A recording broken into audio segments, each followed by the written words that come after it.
Intel sent me this decked out Xidax Gaming PC with their brand new ARC A770 limited edition GPU. This is super exciting because for the first time in a very long time, there's a serious gaming GPU option from someone other than the main two players in the GPU space. For those of you old enough to remember, there actually used to be a few more GPU makers back in the day, but they either just went away over time or got bought out by bigger companies. And that's pretty much what led to the situation we've been in for like so many years now, where if you want a gaming GPU, there was really only two options. But now Intel's stepping into the ring saying, hey, we can make gaming GPUs too. Fun fact, by the way, with ARC, you can now get an all Intel system if you want. That's what this Xidax PC is. It's a pre-built system rocking an Intel ARC A770 GPU, and I do like the look of these cards. It's a nice clean and sleek design with a dual slot cooling solution.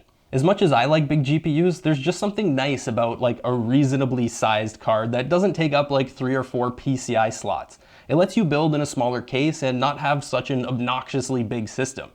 They did a good job with cable management and just the overall aesthetics in here as well. I'm really liking these individually sleeved cables running to the motherboard and GPU. It's a nice touch, kind of takes the whole thing to the next level. Overall, it's a nice looking system. So the CPU in here is the Intel Core i7-13700K. It's a 16 core, 24 thread chip with a max turbo speed up to 5.4 gigahertz, and they've got that under a 360mm AIO liquid cooler. That's a nice CPU to have in a gaming system because it's fast enough to not cause any bottlenecks. It should have plenty of power to be able to keep feeding that ARC GPU with information so that it can keep pushing out frames as fast as it can. And I mean, frames are kind of important when you're talking about gaming, right? So that's good. And also, if you want to be able to stream while you're gaming, then having that extra CPU power is going to be really nice. We've got a brand new Z790 chipset motherboard that supports DDR5 memory. There's 32 gigabytes of DDR5 running at 5200 megahertz. And we've got an NVMe SSD and an 850 watt gold PSU.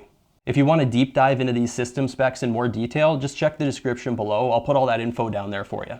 All right, so I'm going to disconnect my PC behind me here, and then we're going to set this one up in its place. So we'll be able to get an idea what it looks like with the dual monitor setup that I have going on back there. And then we'll jump into some games and see what kind of performance and gameplay experience we can get out of this thing. Let's do it.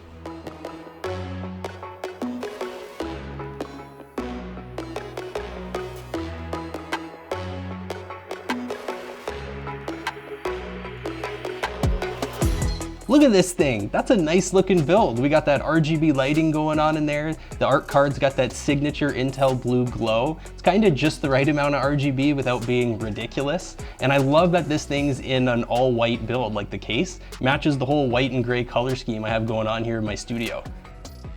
One of the cool things about ARC is that even though it's a new product, it's still packed with all the latest cutting edge tech. Like AI enhanced upscaling, they call it Intel Xe Super Sampling, or XeSS for short. There's dedicated ray tracing units and built-in AV1 encoding hardware. And if you don't know what that is, that's useful for video editors. And on the gaming front, there's full support for the latest DirectX 12 Ultimate API. So right out of the gate, with their first gaming GPU brought to market, they jam-packed it with some pretty advanced technology. And to me, that's a good sign. If this is the starting point, think about where ARC should be able to evolve and go into the future. Since I mentioned DirectX 12, we should also talk about older APIs.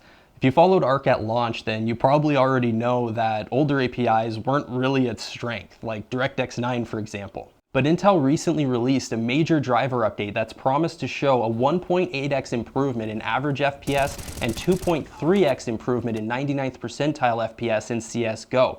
And that's a huge competitive esports title that's running on the older DirectX 9 API. So that's a pretty big deal.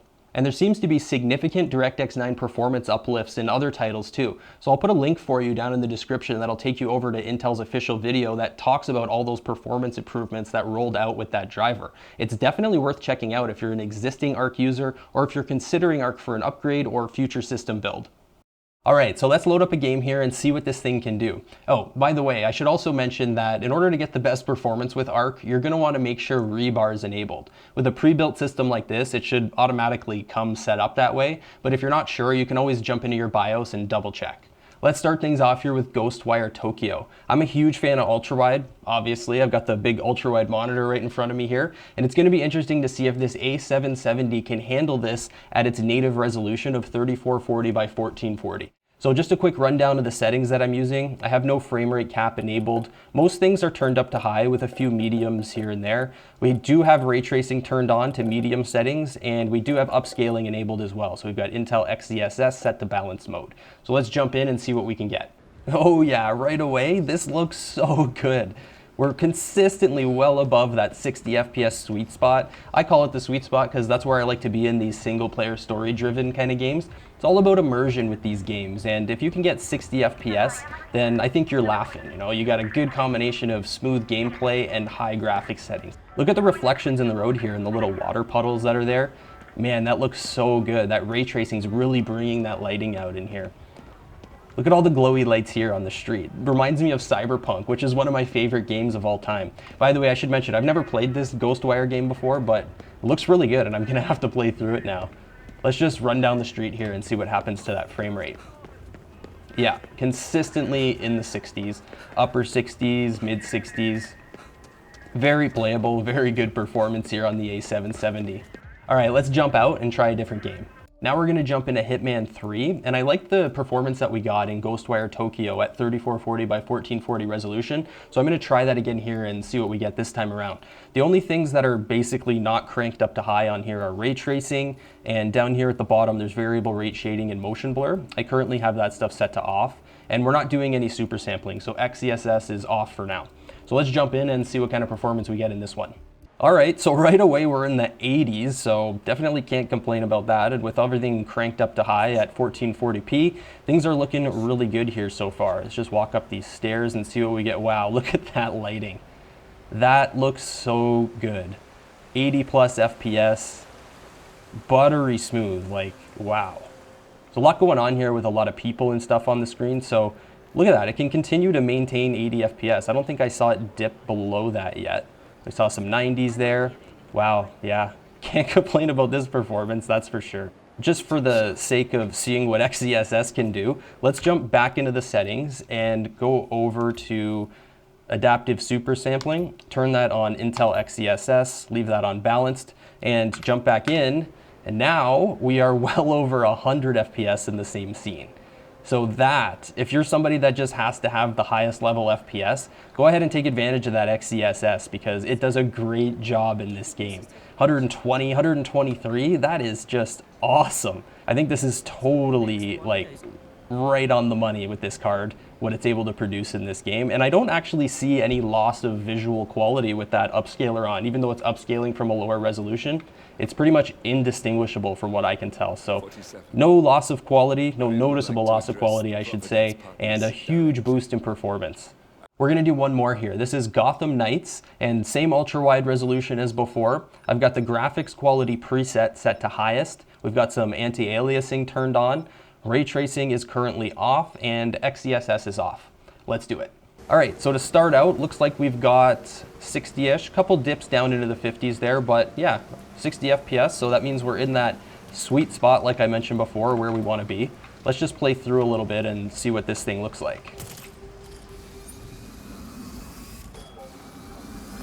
The balcony doors are open. So this spot right here is interesting. There's a lot of textures, a lot of lighting. There's that lamp there that's kind of flickering the lighting around. Lots going on in the scene. And it's pushing the FPS below 60 in a couple cases here. Not enough that it would really like ruin the performance or anything because it's still like upper 50s, but still, I think this is a really good spot to test out XESS and see what that can do for us in terms of getting our performance even higher than it already is. So let's just quickly jump into the settings here.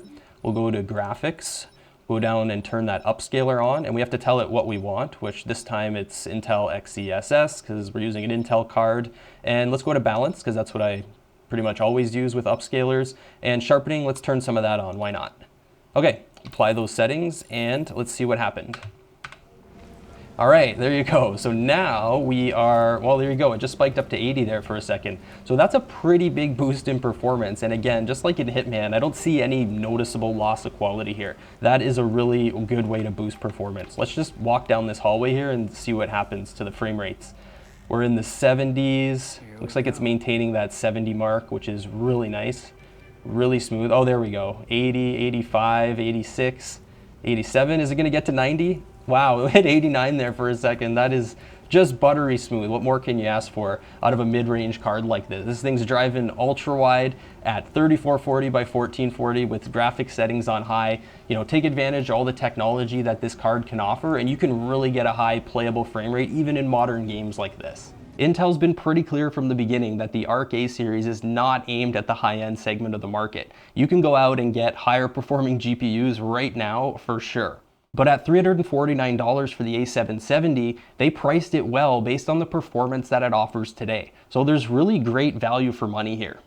And it's definitely reassuring to see that big driver update roll out with all those performance improvements for legacy API titles. It shows their dedication to this ARC product series and desktop graphics market. And that's exactly the kind of thing that adds confidence for potential customers of a first generation product like this. If you're gonna jump into a first gen product from any company, that's what you wanna see. You want dedication from the company, making this product better and supporting it into the future. The bottom line is ARC's a new product that's already getting better and should continue to get better over time.